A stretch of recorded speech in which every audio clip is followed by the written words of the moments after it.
반갑습니다. 하루하루 소리를 담다 하소담입니다. 오늘도 편안한 휴일밤 되길 바라면서 실감나게 낭독할 소설 소개합니다. 박진희 작가님의 단편소설 고독한 흔적들입니다. 박진희 작가님의 소설은 제가 처음 소개하는데요. 작가님은 2021년 월간문학 신인 작품상 소설 부문에서 고독한 흔적들이 당선되면서 등단을 하셨고요.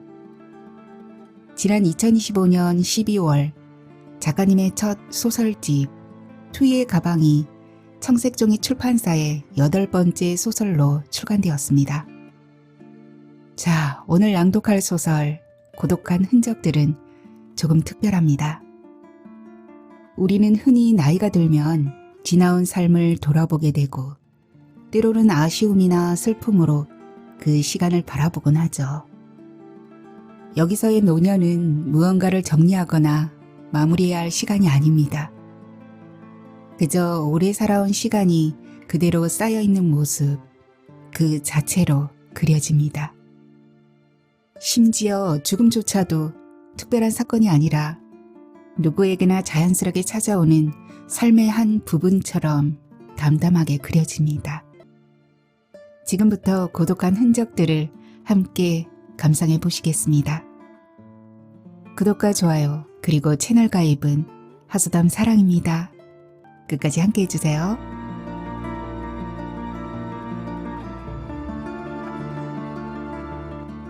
고독한 흔적들 박진희 단편소설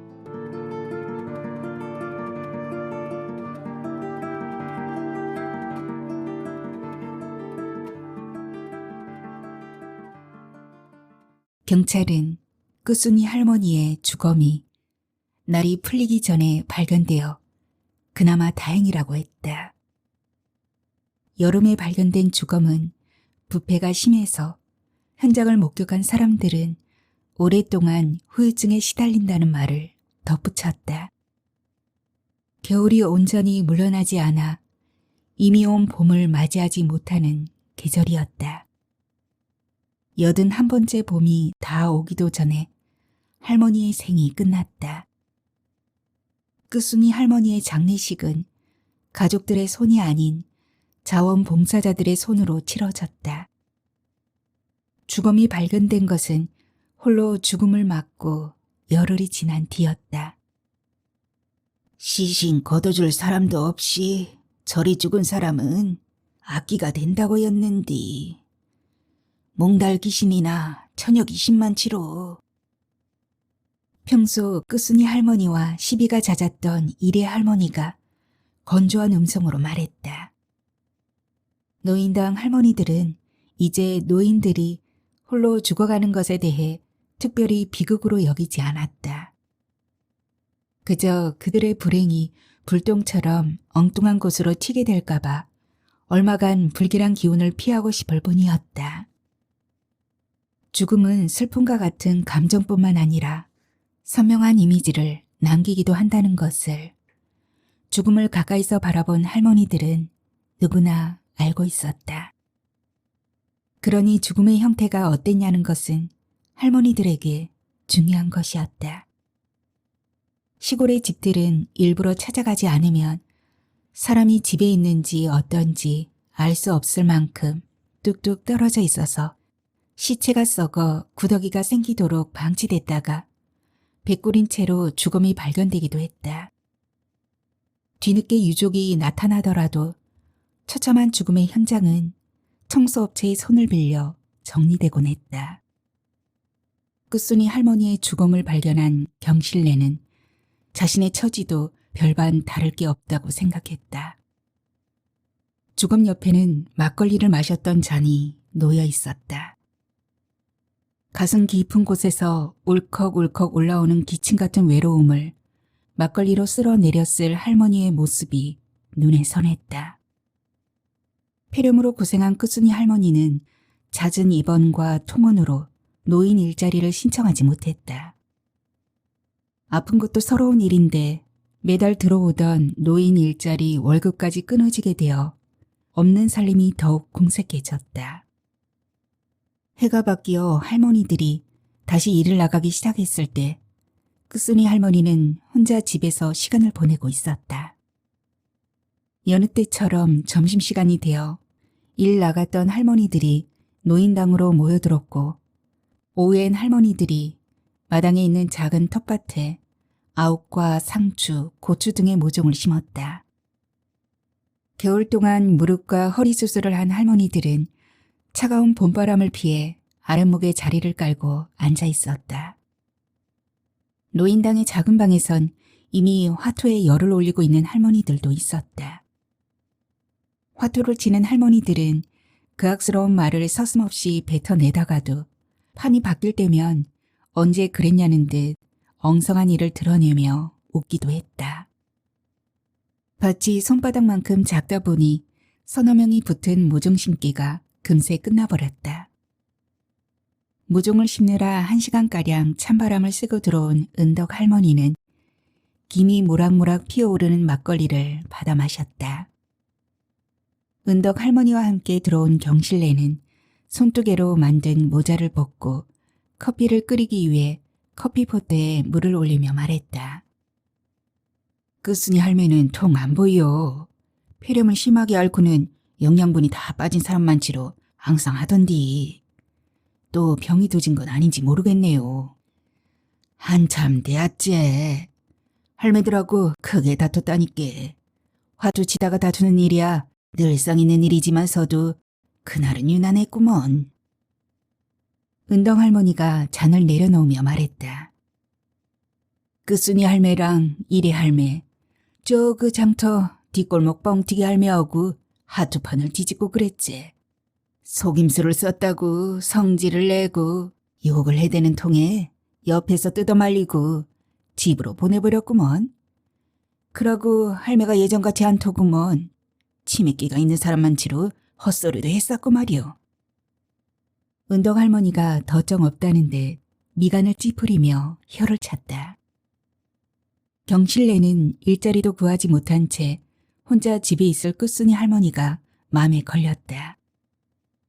끝순이 할머니는 혼자 아이 둘을 키웠지만 첫째 딸은 결혼 후 어린 아이들을 남겨둔 채 병으로 세상을 떠났다. 하나 남은 아들은 몇 년째 소식이 끊어져 생사를 확인할 수조차 없었는데 죽었다면 벌써 통보가 왔을 것이었다. 경실래는 폐렴으로 입원한 노인을 한번 들여다보지 않은 것이 내내 마음에 걸렸다. 날이 차가워지면 폐렴을 앓고 내서 걸걸한 기침소리가 위태롭게 들리곤 했었다. 이번 겨울엔 증세가 악화되어 입원까지 하게 된 것이었다. 말이 거칠어 평소 노인당 할머니들과 잦은 다툼이 있는 바람에 살갑게 연락하고 지내는 사람들이 없다 보니 따로 할머니를 챙겨주는 사람이 없었다. 홀로 살고 있는 사정을 모르지 않았기에 경실래를 비롯한 몇몇 할머니들도 할머니의 병환을 모른 척 넘어가 버린 것이 은근히 신경이 쓰였다. 예전 같았으면 노인당에 나와 함께 텃밭을 가꾸고 화두를 치고 있었겠지만 퇴원 후 좀처럼 노인당의 모습을 드러내지 않았기에 더욱 마음이 불편했다. 경실래는 막상 끝순이 할머니의 집을 들여다보려고 하니 마음이 내키지는 않았다. 하지만 할머니의 집이 산 그늘 쪽에 외따로 떨어져 있어 괜히 신경이 쓰였다. 별일이야 있을까 하다가도 오늘 다르고 내일 다른 노인의 사정을 모르지 않았기에 문득 몹쓸 생각이 들기도 했다. 경실래는 오전에 관공서 도우미 일을 끝내고 노인당에 가기 전 끝순이 할머니 집에 들렀다. 할매요 하고 몇 번을 불렀지만 안에선 기리가 짖는 소리만 텅 빈 마당으로 울릴 뿐이었다. 경실래는 짙은 초록색 페인트가 벗겨진 곳에 버짐처럼 녹이 번진 대문을 열고 집 안으로 들어섰다. 목줄에 묶인 기리가 마른 소리로 캉캉 짖어댔다. 기리는 끝순이 할머니가 길에서 주워온 강아지였다. 사람의 손을 탔는지 할머니가 손짓하면 꼬리를 흔들며 뛰어와 배를 뒤집곤 했다. 할머니의 집에 기리가 오면서 얼마간 집안의 적막함을 덜어주었다.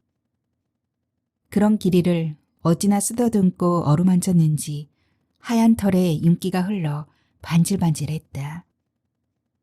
그랬던 기리가 며칠을 굶은 건지 뼈에 가죽만 겨우 걸쳐놓은 것처럼 쫙 말라서는 윤기가 흐르던 털은 푸석해진 지 오래인 것 같았다.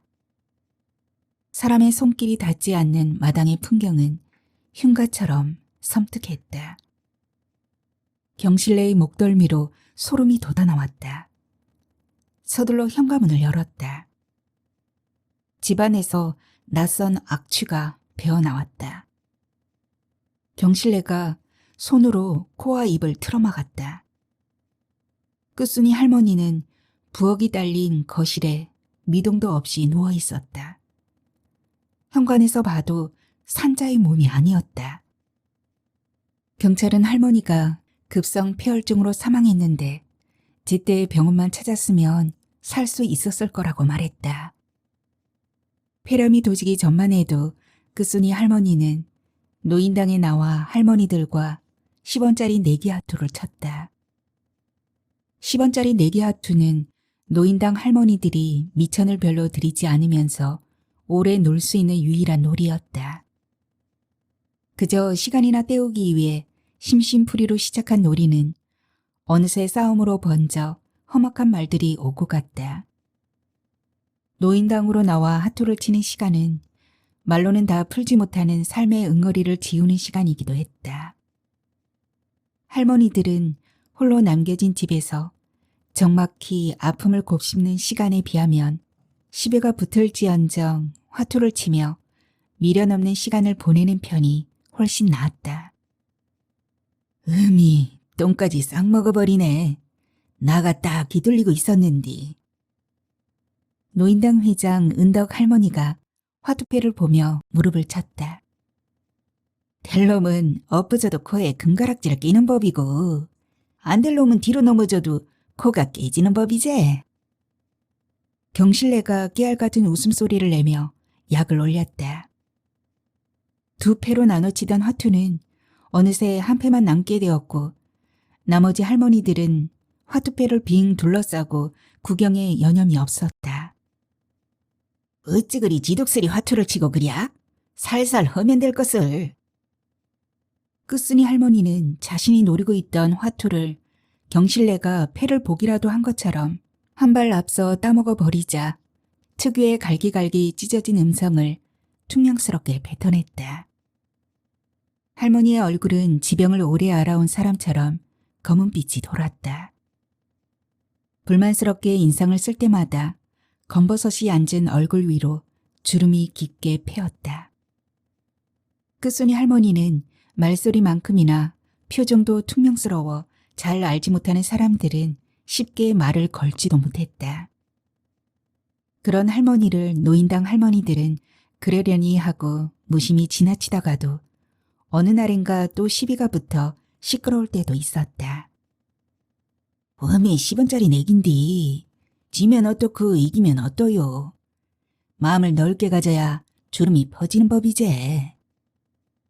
끝순이 할머니의 시비조에 경실래가 은근슬쩍 농으로 받아넘겼다. 이어 경실래가 싹쓸이하여 할머니들의 피를 한 장씩 가져갔다. 경실래 옆으로 자리를 잘못 잡은 바람에 따놓은 것도 없었던 끝순이 할머니는 손에 쥐고 있던 패까지 바닥에 깔아주고 말았다. 연병할, 사람이 그리 인정머리가 없으니 팔자가 그리 사나운 것이네. 죽정이 꺼정 모조리 쓸어부려야 직성이 풀리겠는가? 끝순이 할머니는 은덕 할머니가 부지런히 날라다 둔 다디단 막걸리를 홀짝홀짝 마신 탓에 얼굴이 불쾌해져선 경실래 팔자를 운운했다. 경로 행사 때마다 들어오는 막걸리는 제때다 소비되지 못하고 노인당 구석에 애물단지처럼 쌓여 있었다. 누가 먼저랄 것도 없이 막걸리에 설탕을 넣고 팔팔 끓여 먹기 시작하면서 애물단지 신세를 면하게 되었는데 그 뒤로 따뜻하게 데워진 막걸리는 노인당의 별미가 되어버렸다. 화투를 치는 사이 허기를 달래주는 것도 이 막걸리였다. 하지만 따뜻하고 달짝지근하여 목 넘김이 좋은 막걸리에 맛들어 신압으로 먹다 보면 상당량의 음주를 한 것처럼 정신이 알딸딸해졌다. 끝손의 할머니는 막걸리를 건하게 마시고선 먼저 떠난 남편을 떠올리며 판소리처럼 구성지게 이야기를 풀어놓을 때도 있었다. 동네 사람들이 추석 아래 돼지뼈를 한 뭉탱이 가져다 준겨. 그것을 푹 고아놓고는 다음날 국을 끓여 먹을 생각이었는디. 아, 글씨 아침에 솥을 열어본께 솥이 텅 비어있는 거요. 짐승이 다 물어가 버렸나? 우째 솥이 텅텅 비었다냐? 생각하면서 남편을 불러서 솥 안의 뼈다귀를 보지 못했냐고 물어봤지. 근데 이 양반이 나가 먹어버렸는디 그러는 거요.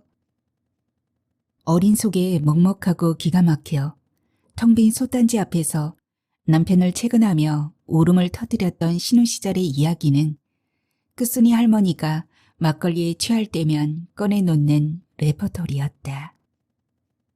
명절 아래 삼킨 돼지뼈는 남편의 항문을 꽉 틀어막았고 온 동네 사람들이 다 몰려와 항문을 뚫어낼 방안을 내놓았지만 소용이 없었다.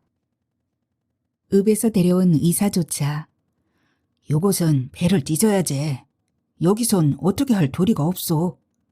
하고는 횡혹해 가버린 막막했던 상황과 돼지려고 그런 것을 먹었느냐 욕을 해대는 당숙들 사이에서 느꼈던 서러움. 그 막막함과 서러움의 틈바구니에서 남편을 살려낸 건 막 시집온 어린 색시였다. 이러다 이 양반이 참말로 죽을 수도 있겠구나 싶더구먼. 결국엔 나가 팔을 걷어붙인겨. 항문 안으로 얼기설기 뼈다귀가 들어있는 것이 보이더만. 세수대야를 갖다 놓고 코바늘을 가져다가 항문 안으로 살찌게 밀어 넣었지. 처음엔 매듭을 지은 것만치로 서로를 꽉 붙들고 있는 뼈다귀 새로 코바늘을 넣었는데 겁나게 애를 먹었는디. 한두 개를 어렵사리 빼내는데 성공했더니만 그때부터 진도가 나가기 시작이었지. 돼지뼈가 세수대야로 채워질 때쯤 물꼬를 더 넣은 것처럼 똥물이 콸콸 쏟아져 나오더라니까. 그랬더만 이 양반이 임자가 날 살렸네 살렸어 라며 눈물 콧물이 범벅이 되어설랑 나를 막 끌어안는겨. 그날 이후 내 말이라면 귀찮은 기색 없이 참말로 고분고분하게 잘했는디. 하늘도 무심어제 그런 무고한 사람이 하루아침에 반신불수가 될 줄 누가 알았을까? 할머니들은 끝순이 할머니가 옛날 이야기를 꺼낼 때면 어째스까 참말로 환장 먹었네 같은 추임새를 넣으며 할머니의 넋두리를 자신들의 이야기인 양 몰입해서 듣곤 했다. 팔자로 치자면 끝순이 할머니의 팔자도 산악기는 매 한 가지여서 누군가의 팔자를 운운할 처지는 아니었다. 경실래는 끝순이 할머니를 향해 남의 팔자를 운운할 처지는 되느냐 대거리할 수도 없었다. 하지만 다 아는 처지에 아픈 집안사를 구실로 상처를 내고 싶지는 않았다. 경실래는 끝순이 할머니의 시비를 넉살 좋게 넘기는가 싶었는데 결국엔 눈자 위에 핏줄이 붉어져 나오고 말았다.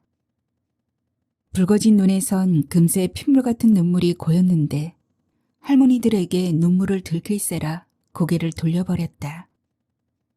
도무지 눈물이란 것은 얼마나 흘려야 마르는 것인지 허공에라도 대고 따지고 싶을 만큼 시도 때도 없이 청승맞게 흘러나왔다. 경실래는 허어롭게 소매로 콧물을 훔치고선 은덕 할머니가 막 가져다 놓은 막걸리를 뜨거운 줄도 모르고 들이켰다.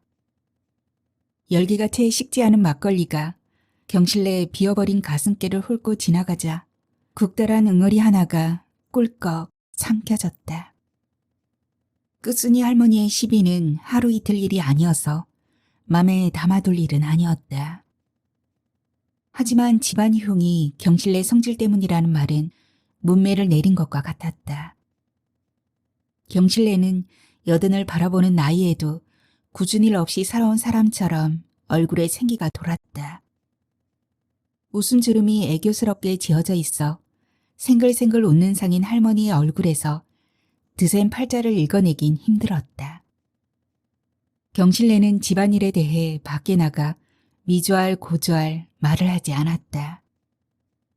그렇더라도 시골에서 몇십 년을 함께 살아온 마을 사람들은 저절로 이웃집 사정을 알게 되기 마련이었다. 숨기고 싶은 집안사는 보릿고개에 밥 짓는 연기가 굴뚝으로 새어나갈 때처럼 소리 없이 온 마을을 돌며 냄새를 풍겼다. 그런 냄새들은 언제든 어떤 식으로든 경실래의 발을 걸기 마련이었다. 경실래의 맞이인 경호는 40년 전 사고를 당하지만 않았더라면 지금쯤 가정을 이룬 중년의 모습으로 푸근하게 살고 있었을 것이다. 40년 전 그때의 일은 아직도 어제의 일처럼 선명했다.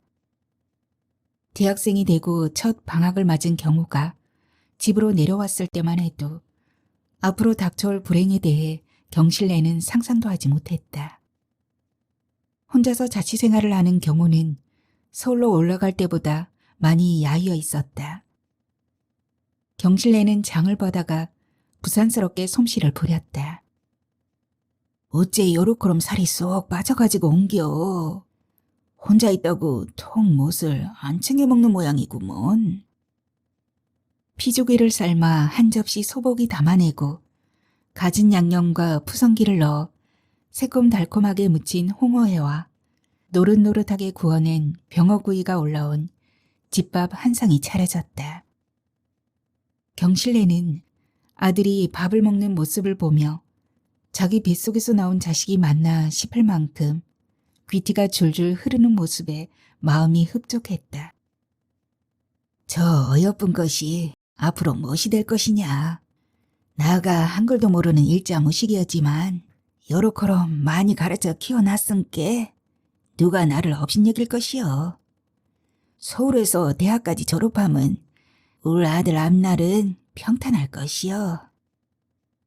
꼭 아들이 무엇이 되어 자신을 호강시켜줄 것이란 바람보다 잘 자라준 아들을 보고 있는 것만으로도 못 배운 자신의 한을 푼 것만 같았다.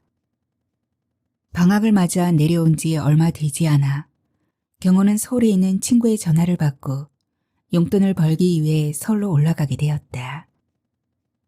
경실래는 경호를 며칠이라도 더 곁에 두고 싶었지만 올라가겠다는 아들을 붙잡을 재간이 없었다. 하얀 피부에 서글서글한 눈매를 가진 아들을 보내는 마음이 영 내키지 않았다. 외출복을 차려입고 집을 나서는 아들의 모습이 그날따라 유난히 단정했다. 경실래는 몇 끼니 챙겨주지 못한 것이 못내 아쉽고 서운했다. 터미널까지 마중을 나갈 요량으로 경실래가 따라 나섰다. 하지만 경호는 이제 다 컸으니 그럴 필요 없다는 말로 경실래를 안심시키고 돌아섰다. 경실래는 골목 어귀에서 아들의 옷자락이 보이지 않을 때까지 손을 흔들며 아들을 보냈다. 그날 이후 경호를 다시 만난 건 서울의 시립병원에서였다. 갈 때는 옷을 깨끗하게 빼입고 갔었는데 병원에 후줄근한 입원복을 입은 채로 누워있는 걸 보니 억장이 무너져 내리는 것 같았다. 주치의가 아들이 병원에 누워있게 된 경위를 설명해 주었다. 어떤 영문인지는 모르나 머리가 터져 길에 누워있는 걸 새벽 기도를 나가는 사람이 발견했다고 했다. 상태가 위중해서 보호자 없이 급하게 수술부터 했다는 것이었다. 누구에게 맞은 것인지 차에 치여 뺑소니를 당한 것인지 아무도 속시원히 알려주는 사람은 없었다. 머리카락을 다 깎아버리고 머리수술을 받은 아들에게서도 자신이 어쩌다 사고를 당했는지 답을 들을 수 없을 만큼 아들의 상태는 심각했다. 그래도 정신이 한 번씩 돌아오는 것인지 경실래를 알아보는 날도 있었다. 아가야, 어쩌자고 이러고 누워있냐?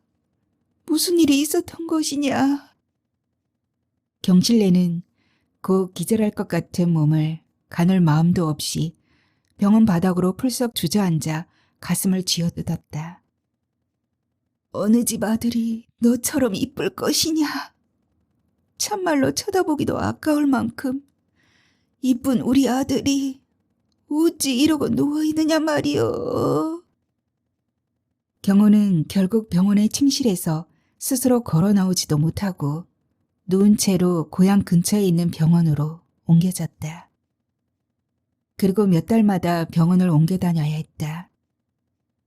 응급 환자가 아니었던 경호를 병원에서 오랫동안 받아주는 곳이 없었다. 경실래는 신랄 같은 희망으로 이 병원 저 병원을 전전하며 아들을 고치기 위해 뛰어다녔지만 이전 모습으로 되돌려줄 의사는 없었다. 경호의 의식은 점점 희미해져 가끔 알아보던 경실래도 영판 모르는 사람 보듯 대했다. 할머니들의 노인당은 오래된 살림집을 고쳐 만들어 영락없는 시골집이었다. 부엌 한 칸, 거실 한 칸, 방 한 칸으로 이루어진 작은 집은 할머니들의 삶처럼 고즈넉했다. 그래서인지 할머니들이 들어간 노인당은 한없이 낮아져 초라해 보이기까지 했다. 겨울이 되어 할머니들의 발길이 뜸해지면서 한층 더 초라해진 노인당에 오늘은 아침 일찍부터 할머니들이 모여들었다. 황 씨가 마사지를 해주기 위해 오는 날이었다. 마사지 서비스는 아무 때나 받을 수가 없어서 기다리는 할머니들이 많았다. 겨울이 되면 황 씨가 마을을 돌며 찬 기운에 굳어진 노인들의 몸을 풀어주었다. 시각장애인인 황 씨는 아마 파견 사업에 고용되어 오랫동안 일을 해오고 있다. 노인당을 찾을 때면 할머니들에게 실없이 농을 걸기도 하고 구성진 노래도 한 자락 시원스레 뽑아 분위기를 띄워서 할머니들은 황 씨를 유난히 반겼다. 황 씨는 시골 구석구석에 자리 잡은 노인당을 자전거 바퀴를 부지런히 밟으며 다녔다.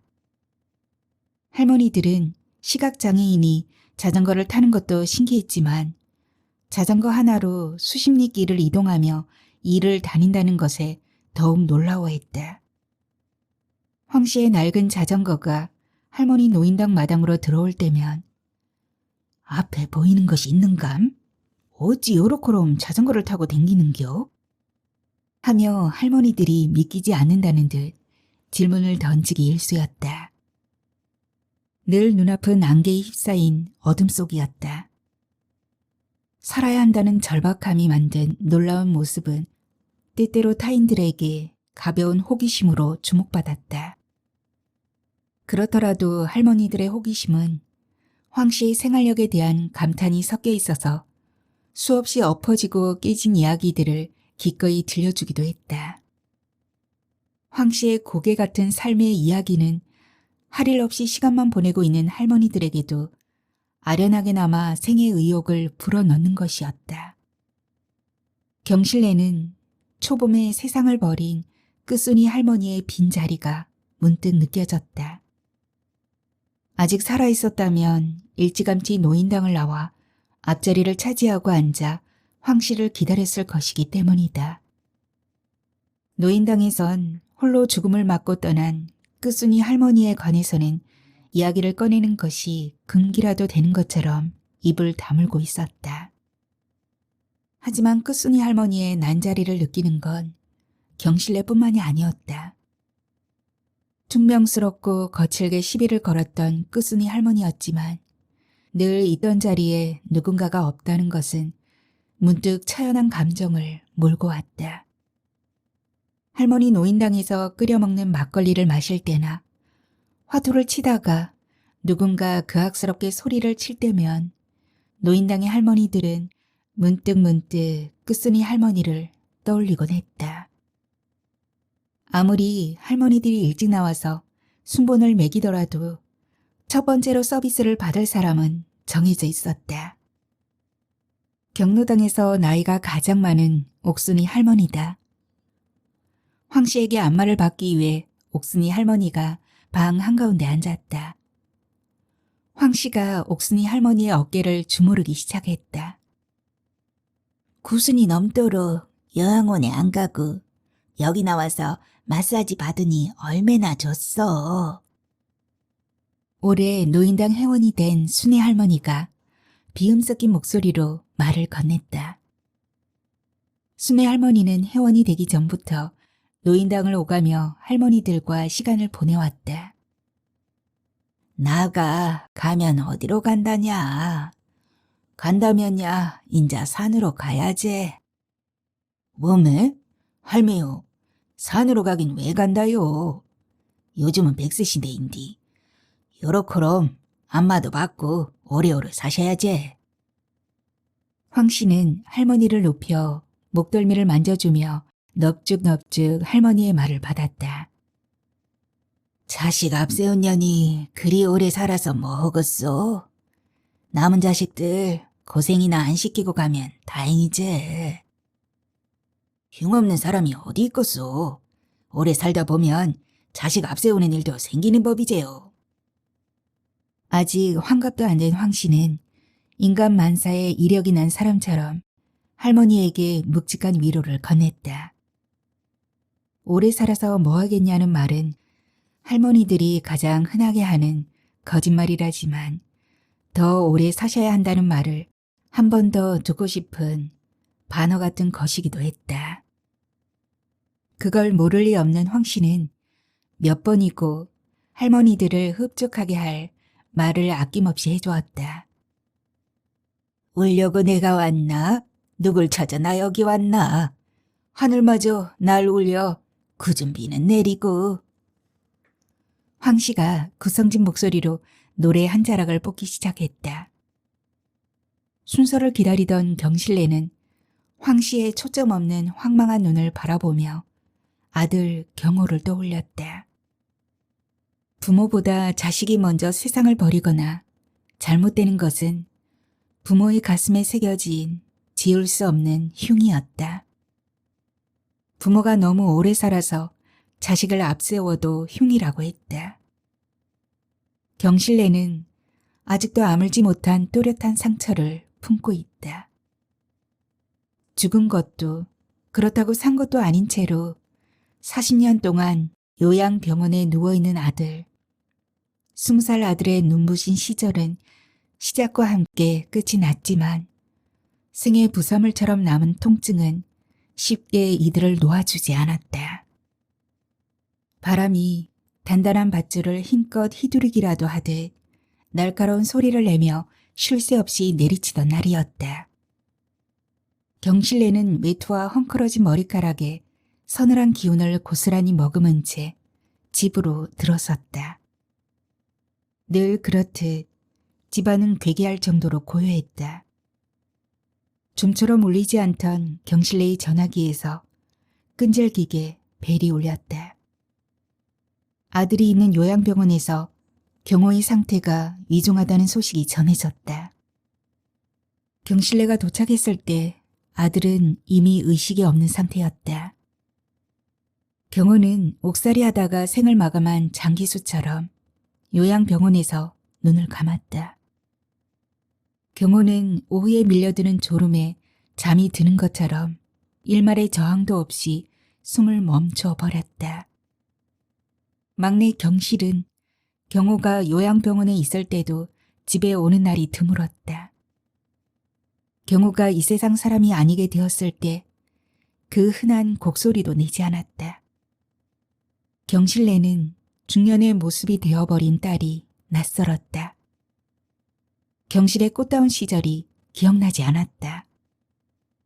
어느새 환갑의 노인이 되어 요양병원의 침상에 누워있던 경호의 모습만이 가슴속에서 울컥울컥 치밀어 올랐다. 날이 갈수록 야위어져 뼈가 앙상하게 드러났던 아들이 누워있던 침대는 그가 숨을 거둔 직후 말끔히 정리되었다. 그는 마치 침대 위에서 사라진 것만 같았다. 딸에 대해 경실래는 죄인일 수밖에 없었다. 경호의 병원비는 밑빠진 독에 물을 붓듯 들어갔다. 부모의 그늘 없이 고등학교만 겨우 졸업한 딸의 미천없는 결혼 생활은 오래도록 고단했다.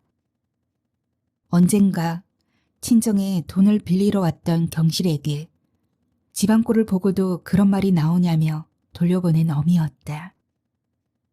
장례식이 끝나고 집으로 돌아온 경실래는 가슴에 암덩이처럼 기생하고 있는 흉이 점점 커져 숨통을 틀어막는 것 같았다.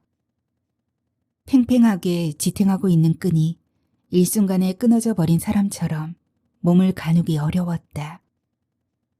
경호가 살아있는 동안은 어떻게든 버텨야 했다. 하지만 이젠 더는 삶을 버텨야 할 이유가 없었다. 어쩌면 경호가 자신보다 먼저 세상을 떠난 게 다행일지도 모른다고 생각했다. 경실래에게 남은 건 조용히 죽음에 가 닿는 일뿐인 것 같았다. 그리고 수없이 마지막 순간의 고독을 떠올렸다. 버짐처럼 녹이 번진 대문, 벗겨진 초록색 페인트 위로 휘장처럼 둘러쳐진 노란색 테이프, 죽음을 구경하기 위해 모여든 사람들의 웅성거림, 고독한 죽음의 현장에 남은 지독한 악취. 죽음은 늘 가까이에서 모습을 드러냈고 먼저 간 사람들의 고독을 처절하도록 각인시켰다. 경실래는 자기 죽음이 너무 오랜 시간 동안 방치되어 흉한 꼴이 되는 것만은 피하고 싶었다. 큰일 치르느라 고생했네. 지금은 마음이 그래도 시간이 지나면 괜찮을 것이네. 노인당 할매들 없고 놀다 보면 시간 가는 줄도 모를 것이고. 경호를 보내고 넋이 빠져있는 경실래를 노인당으로 끌어낸 건 은덕 할머니였다. 노인당의 회장이라서 그렇기도 했지만 은덕 할머니는 유난히 경실래를 챙겼다. 경실래가 노인당에 나오는 날은 야무진 손을 부지런히 놀려 살림살이가 반질반질 윤기가 흘렀다. 어지간한 사람이 아니고서야 경실래를 두고 입을 대는 사람은 없었다. 험한 일을 겪으며 살았어도 본래 밝은 본성이 깃든 사람처럼 경실래가 있으면 노인당의 분위기가 한층 유쾌해지기도 해서 할머니들은 경실래가 노인당에 나오는 걸 반겼다. 아픈 사연들은 노인당 할머니들에게 면면이 이어지는 일상 같은 것이기도 했다. 경실래에게 닥쳐온 불행한 일들이 자신에게만 일어나는 일이 아니라고 스스로 위로를 해보기도 했다. 하지만 문득 요양병원에 경호가 아직도 누워있는 것 같은 착각에 빠졌다가 아들의 죽음을 다시 한번 환기하는 날에는 가슴속에 묻어둔 아픔이 분수처럼 솟구쳐 올랐다. 경호의 병간호로 정신이 없는 와중에 바람이 나서 집을 나가버린 남편에 대한 기억까지 묻어둔 아픈 기억들이 줄줄이 모습을 드러냈다. 이것은 슬픔을 넘어선 견디기 어려운 통증 같은 것이었다. 경실래가 재래시장 사거리에 있는 농약사를 찾은 날은 하우스에서 키운 파릇한 모종들이 길 앞까지 나와 있었다. 변덕스러운 봄바람 때문에 여전히 겨울옷을 껴입고 나와야 했지만 하우스에서 만개한 봄꽃과 순을 달고 나온 나무 모종들이 쏟아져 나온 장터의 풍경은 이미 완연한 봄을 맞은 듯 했다. 날이 풀리면 잡초들이 겁나게 나올 것인께 불 죽이는 약 하나 주시오. 농약사 주인은 묻지도 않은 제초제 사용법과 뿌리는 시기까지 친절히 알려주었다. 노인당에 남새밭에 심어둔 채소들이 자리를 잡고 잎이 단단해지자 잡초는 거짓말처럼 틈새에서 돋아나기 시작했다. 씨를 뿌린 적도 없는데 혼자 자라난 풀. 경실래는 누가 정성스레 가꾼 것도 아닌데 질기게 살아있는 모습이 꼭 자신 같아서 잠시 망설이다가 부질없다 도리질을 했다. 잡초가 자라난 자리에 미련 없이 제초제를 흠씬 뿌려댔다. 노인당의 할머니들은 평소처럼 저녁까지 지어 먹고는 하늘 아래로 어둠이 먹먹하게 내려올 때쯤 길게 그림자를 늘어뜨리며 하나둘 집으로 돌아갔다. 땅 위로 발자국 도장을 꾹꾹 눌러 찍기라도 하듯 귀가하는 할머니들의 걸음걸이가 유난히 느렸다. 다시 남루한 모습으로 서늘한 밤 기운 속에 노인당이 남겨졌다. 아직 집으로 돌아가지 않은 경실래가 몸을 일으키자 굳어진 관절에서 뚜둑 외마디 소리가 붉어져 나왔다. 할머니들과 화투를 치던 아랫목을 지나 수없이 드나들어 반들반들해진 문지방을 넘어 부엌으로 들어갔다. 막걸리가 든 주전자를 가스레인지 위에 올리고 손잡이를 돌렸다. 낡은 가스레인지가 한 번에 점화되지 못한 채 타다닥 타다닥 소리를 냈다. 두어 번 손잡이를 돌리자 불구멍에서 파란 불꽃이 원을 그리며 올라왔다. 따뜻하게 데워진 막걸리를 컵에 부어 낮에 뿌리다 남은 제초제 몇 방울을 떨어뜨렸다. 새끼손가락으로 살살 저어 따뜻해진 컵을 손에 쥐었다. 경실래가 막걸리 잔을 입으로 가져갔다. 그때 구슬픈 당피리 소리 같은 개의 울음소리가 들려왔다. 길이였다. 끝순이 할머니가 죽고 홀로 마당에서 갈비뼈가 드러나도록 말라있었던 길이를 경실래가 노인당으로 데려왔었다. 경실래는 막걸리 잔을 내려놓고 어둑해진 마당으로 나가 길이를 쓰다듬었다. 걔가 사람 집에 살면서 늑대처럼 울면 안 되는 것인디 어찌 그리 서럽게 울고 그랴. 경실래는 길이의 먹이 그릇에 식은 밥을 챙겨주며 말했다. 길이는 경실래를 보며 꼬리만 흔들 뿐 먹을 생각을 하지 않았다. 그랴, 이놈이 무슨 죄가 있어 험한 꼴을 2번씩이나 봐야 쓰겄냐. 나가 안 죽을란께 걱정 말어라. 길이는 경실래가 여러 번 괜찮다며 쓰다듬은 뒤에야 먹이 그릇에 머리를 박고 먹기 시작했다. 길이가 그릇을 깨끗이 비워내자 경실래는 뭔가에 홀렸다가 나온 사람처럼 잔에 담긴 막걸리를 개수대로 부어냈다. 아무 일도 없었던 것처럼 노인당을 정리하고 나오면서 길이의 목줄을 풀었다. 노인당에서 천변으로 뻗은 좁은 골목을 지나 일찌감치 인적이 끊어진 집으로 향하는 외길에 길이가 하얀 꼬리를 흔들며 경실래를 따라가고 있다.